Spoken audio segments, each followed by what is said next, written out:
What's going on, everyone? You're watching Foreman's Basement, the hands-down most fucked harmonica channel on YouTube. Bar none. I'm playing my low F Thunderbird here. We're taking a look at it compared to the Lee Oskar in low F, which I've had for a pretty long while. And those were some select licks from, I recently tried to convert some of the trumpet licks from Peggy Lee's Black Coffee onto the harp, and it worked out pretty well. It's something I had been working on for a while, and not that I couldn't have played it on this, but once I picked up the Thunderbird, I was a little more motivated. Kind of like when you get a new guitar and you just want to play it more because it's new and it feels good to play. So I've been chipping away the work on that. The thing is, though, I looked online, and this Lee Oskar, now when I bought it, it was when I was first starting, and it was like either I want to say $45. It was like 40-something dollars. I looked it up now. They haven't gone up too much in price. But you know what shocked me is how much the Thunderbirds are. Now, the cheapest Thunderbird that I could find was going for $119. But this was a low F, which that's too low even for me. I wouldn't even know really what to do with something like that. So I think a lot of times if it's a weird key that doesn't get bought, you might be able to get a better deal. But most of the time, if you're looking for a specific key, especially a popular key for a Thunderbird, you could be paying up to $154, which is such a huge discrepancy in price. Mind you, these are the same. Yes, the materials are different, but they're tuned the same. I just don't understand. So I thought we would sit down and just kind of analyze them. So playing my Lee Oskar here, again, I've had this a very long time. This was one of the first low harps I got.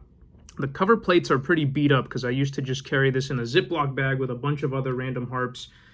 I was always blown away, and this is one of the only nice things you'll hear me say about Lee Oskar, but I've always been blown away at how good this is. Because I'm going to be honest, I don't like the regular Lee Oskar harps. I really don't. I have, what do I have? I forget. Yeah, see, I have another Lee Oskar here. This one is in B flat.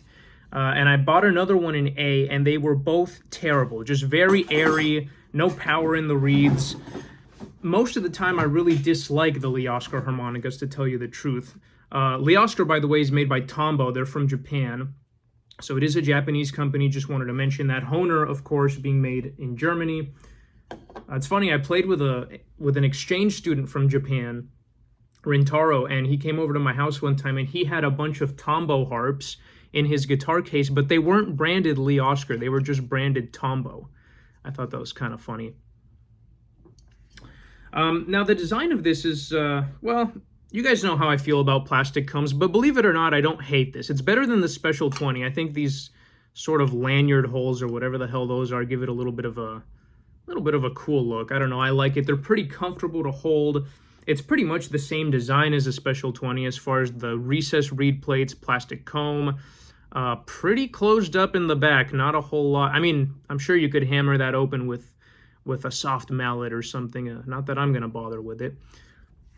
But really, out of the box, this always played really great. I'm going to do a few licks here of the same stuff that I was just playing there, the Black Coffee riffs.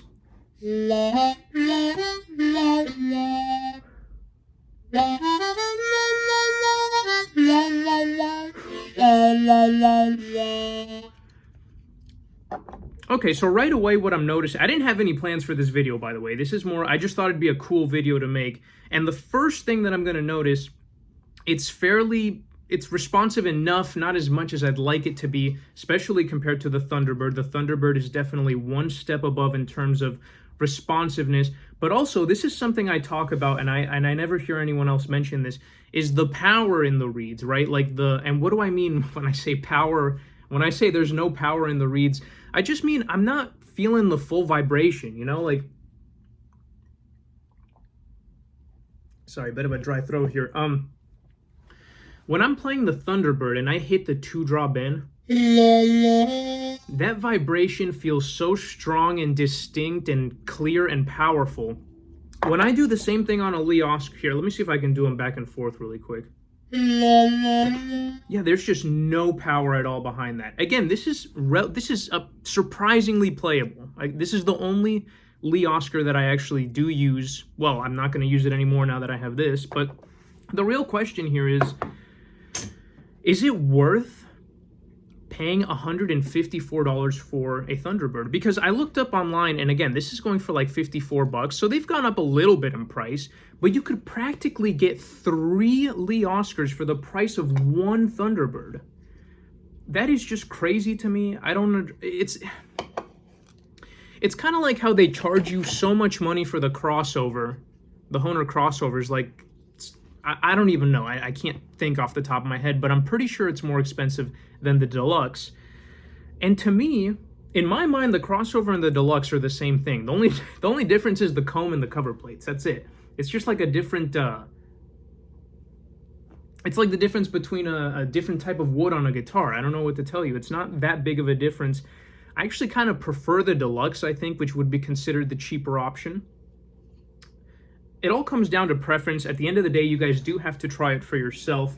I'm going to play without the cup. I just realized I've been playing with a cup this whole time. Maybe I'll make a video about this cup. It's just...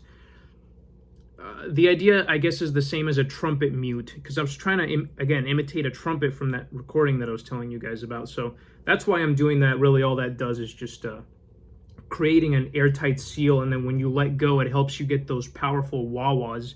You can still wah-wah without it. Let's do a couple of acoustic runs here. Let's just do some regular blues stuff.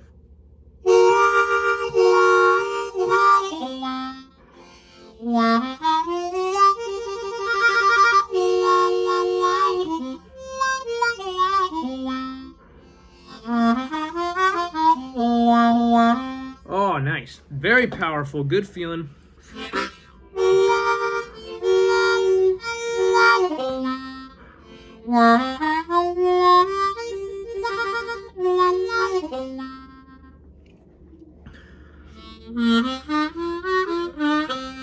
So as you can see, I'm struggling just a little tiny bit to hit the bends. Again, please keep in mind, another big difference here is these have the reeds right on top like I like them. This is a recessed reed plate harmonica. You can see the very rivets just kind of sticking out there.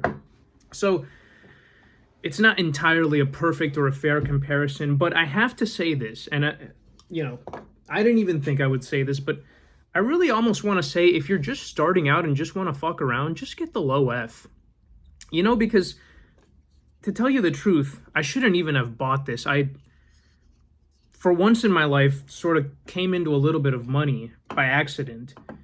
And instead of being a smart person and saving that money or investing it somehow, my dumbass lizard fucking caveman brain is like, all right, I'm getting a nice bottle of scotch and let's just go down to the music store and get a couple of nice harps. I was going to get just a couple of deluxes because I'm trying to fill out my deluxe collection. I can't, as much as I love the Marine Band guys, it just kills me, the nails. Like, as time goes on, that's what's drawing me further and further away from the 1896. So anyway, I showed up and I was going to get myself a couple of deluxes. And then I saw this Thunderbird in the only other low key that I need. Because a viewer of the channel actually sent in my first and original Thunderbird, the low D.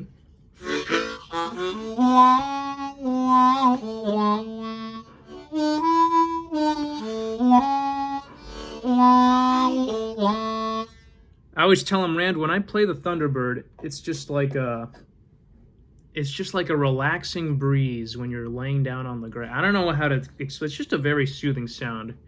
There's also the Hohner Rocket Low. I've always liked the low harps. Ever since I started, I've been very into them. Anyway, sorry. To get back on topic, my dumbass just blew, I don't think they charged me the full... He gave me a discount because I was kind of bitching. I got there and I said, can you price match on Amazon? Because I had looked it up and I thought I saw that low F for $119. Well, whatever I don't know what kind of trickery they pulled on me, but they had the Amazon right there in front of me and they pulled it up, and sure as shit, every single one was like 144, 148, 152. It's like, Jesus Christ. I told them, because I bought a lot of harmonicas from this guy, so I didn't feel too bad about asking. I said, can you do anything on the price? That's like a lot of fucking money. And I even had a whole spiel I was going to give him about how long has this been sitting here, because it's one of the old ones too. It's got the cross screws on it, so it's not old, but it's definitely, you know, maybe 2020 eras. I ended up just buying it. I think I got 130 or something, 140, something like that. He definitely gave me like $10 off what Amazon would have been. So, but honestly, I'm looking back now, and again, it's just one of these rash decisions that I make because I never have spending money. So when I get it, I always do something very stupid with it. Thankfully, I did purchase a quality instrument. I mean, I can't say that I entirely regret it.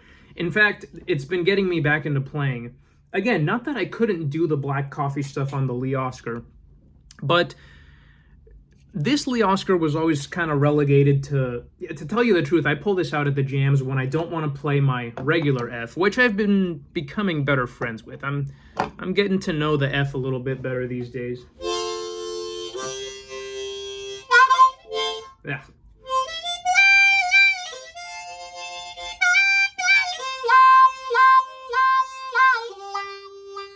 It always reminds me of Sonny Boy, the regular F with the wah-wahs. What's that one riff that he always does? Fuck. Now I can't think of it. No, it's like fuck, what's the classic Sonny Boy riff? Anyway, something like that. I think he does that turnaround. Sonny Boy too.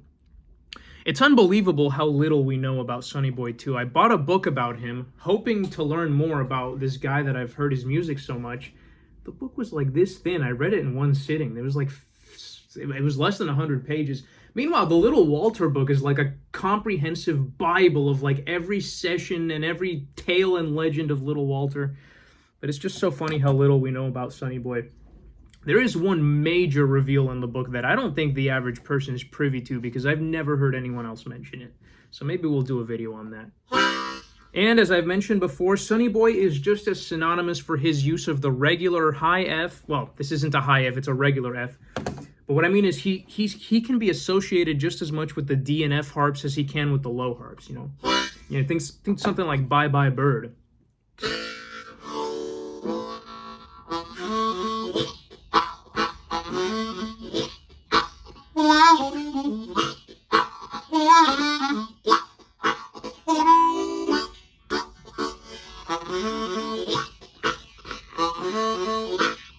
Anyway, I don't want to turn this into a Sonny Boy Williamson rant. I just love me some Sonny Boy. All right, guys. So what do you guys think? I think the sound is definitely... Obviously, the Thunderbird is the better harmonica. There's no doubt about that. But the question is it really, really worth... I mean, again, you could get three... You could get a Lee Oskar in low F, low D, and what would be another one? I guess low C, or maybe like a low E. And it would still come out to only a little bit more than one Thunderbird. Now, granted, the Thunderbird is the Cadillac. Let's not forget that. This thing just... I mean...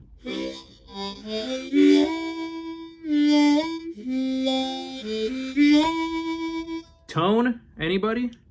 Tone? And that's really what it comes down to for me. So, do I regret it? As my friend Jerry used to say, kinda, but not so much. So, no, I don't regret it because I'm a harmonica player and I spend a lot of time with these instruments. But I think that this might be an interesting video for some of you out there if you're considering it and maybe you don't know. And I'm telling you right now that for the most part, especially if you're just beginning, go ahead and get the Lee Oskar. There's no... Now, if you're rich, if you have a ton of money, go ahead and go for the Thunderbirds. Again, if money's no object, this is definitely better. It'll probably last longer, too. And the Lee Oskar is maybe not as airtight, doesn't have as good of a tone and as good of a projection, you guys know what I mean? But it's still a perfectly viable harp, you know? And I have to tell you guys, this one has a soft spot in my heart. Again, I don't like Lee Oskars, but this one specifically, what can I tell you? Maybe I just got a good one.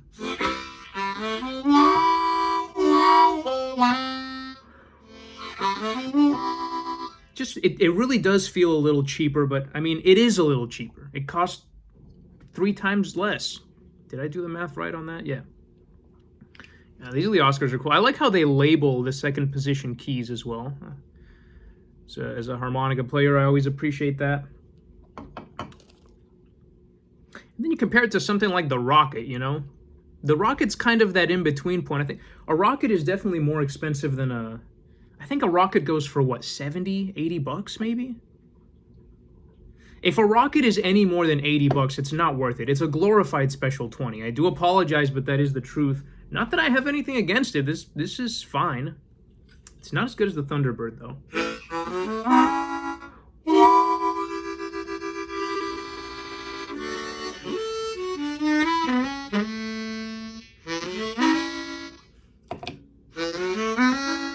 Yeah, this one, you really do feel just a more of that vibration. And to me, that puts me more in tune with the notes. It puts me more in tune with the sound, with the music. I don't know what it tells you. It just puts me more in the moment. I get more lost in it when I play it. It's just a beautiful experience. Okay, I'm just rambling at this point.